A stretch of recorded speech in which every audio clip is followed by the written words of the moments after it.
Europe 1, 9h02.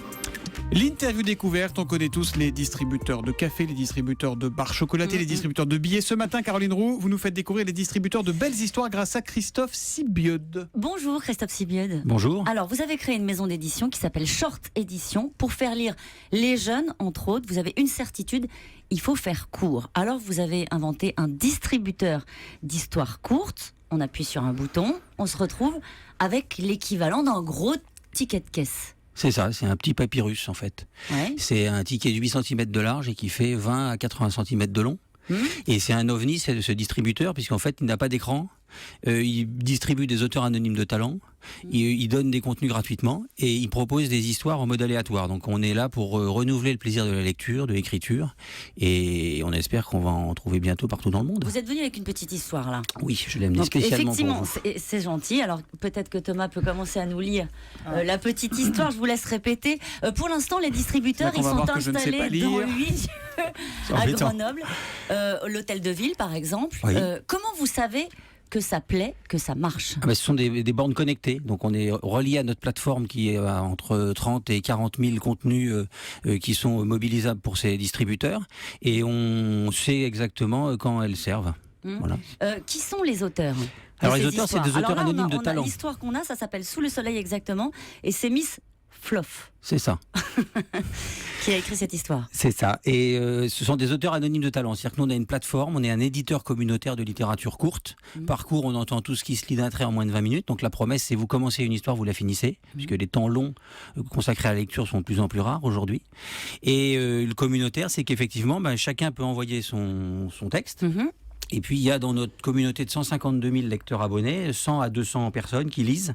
Et sur la base des évaluations qui sont réalisées, nous, on décide de pousser, de mettre en avant ou de ne pas mettre en avant le contenu. Voilà, C'est donc, gratuit à lire, donc ça veut dire que ces auteurs ne sont pas payés? alors, si, bien sûr que les auteurs sont payés. On est des grands défenseurs du droit d'auteur, nous. Les auteurs ne sont pas payés quand le contenu est sur la plateforme. Dès qu'il y a une exploitation hors plateforme, le deal, c'est vous nous donnez votre contenu, il est évalué par notre comité éditorial. Et en échange, on donne de la visibilité, on envoie des notifications à beaucoup de vos abonnés, on fait vivre votre contenu. Et dès qu'il y a une exploitation avec une entreprise, une institution qui décide d'offrir des contenus courts pour améliorer l'accueil, pour promouvoir la lecture, à ce moment-là, il y a une rémunération en droit d'auteur. Par exemple, Miss Fluff, elle va être payée pour cette petite histoire courte? Bien sûr, dans le distributeur, absolument. C'est une exploitation, donc elle va toucher 40% de la partie générée par son œuvre. C'est quoi le début de l'histoire, Thomas? L'endroit était désert. Elle avait choisi ce moment pour être tranquille, justement. Les yeux fermés, elle se laissait bercer par le clapotis des vagues qui se jettent sur la plage dans un incessant va-et-vient. Le soleil réchauffait sa peau et elle s'étirait, se délassait, Et là, dessinant on va du bout de ses doigts attendre, deux faire la petits queue cercles dans dans le l'hôtel sable de tiède. ville, parce que c'est Elle ça. l'avait tellement attendu cet été, après des mois de galère au boulot. Je fais votre boulot, là. Ouais, c'est pas mal, c'est pas mal. Est-ce que le but, c'est de nous faire lire, de les faire écrire? Qu'est-ce que vous cherchez dans cette démarche-là? On cherche à sauver la lecture. Ça c'est sûr, et on se dit Elle qu'il est faut en des péril, la contenus. lecture. Oui, il faut des contenus courts dans les petits écrans nomades. Donc là, le paradoxe, c'est qu'on est sur du papier et que on a été plutôt pensé au départ pour faire de la lecture pour les smartphones. Et nous, on a le sentiment qu'avec des nouveaux modes de vie et les nouveaux supports, il faut mettre des contenus littéraires adaptés à ces formats-là. Donc actuellement, on est sur des auteurs anonymes de talent. On sert en fait dans une étape de progression des auteurs vers l'édition traditionnelle. Et on est persuadé qu'à très court terme, il y aura des grands auteurs qui viendront se mettre dans cette logique de... Alors vous allez très vite. contenu Auteur court. anonyme de talent. Est-ce que ça peut être Thomas? Ça peut Mais être... est-il anonyme? il a dit Christophe talent. Jarre. Je ne doute Non, pas qu'il ce soit que je talent, veux mais dire- est-il Ce anonyme? que je veux dire, c'est que vous acceptez tous les auteurs, même quand c'est mal écrit, même quand c'est mal fichu. Tout le monde, on accepte. Et après, c'est Merci le pour comité. le mal écrit et mal fichu, Caroline.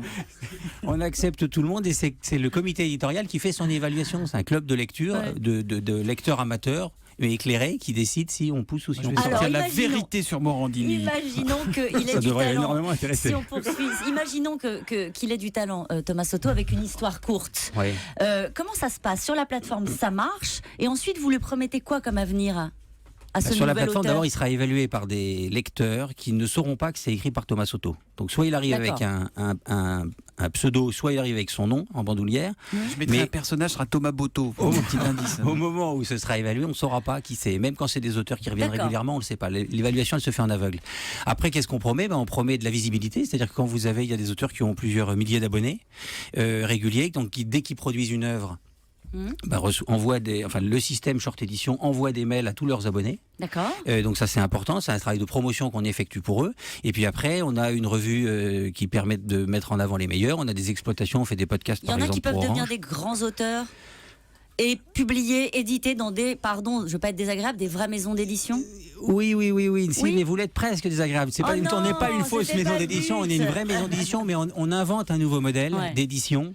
Quand Wikipédia est apparu sur l'encyclopédie, C'est vrai. au début, tout le monde a dit c'est pas une vraie encyclopédie. Maintenant, il n'y a plus personne qui aurait l'idée de penser que c'est une fausse encyclopédie. Est-ce que Donc là, on promet. c'est le but de les promouvoir et de leur faire sortir un bouquin? Oui, bien sûr. On D'accord. promet un parcours qui mène à l'édition traditionnelle et certains sont déjà allés à l'édition traditionnelle. On a une auteure qui est sortie au Dilettante à l'automne. Merci beaucoup, Christophe Vous Sibyl. Et je la l'avez garde. écrit, vous, ou pas, des petites histoires comme ça? Non, moi j'écrivais avant, j'écrirai après, mais j'écris pas pendant. Bon, eh ben, très bien. Merci beaucoup Merci d'être venu beaucoup. ce matin sur Europe 1.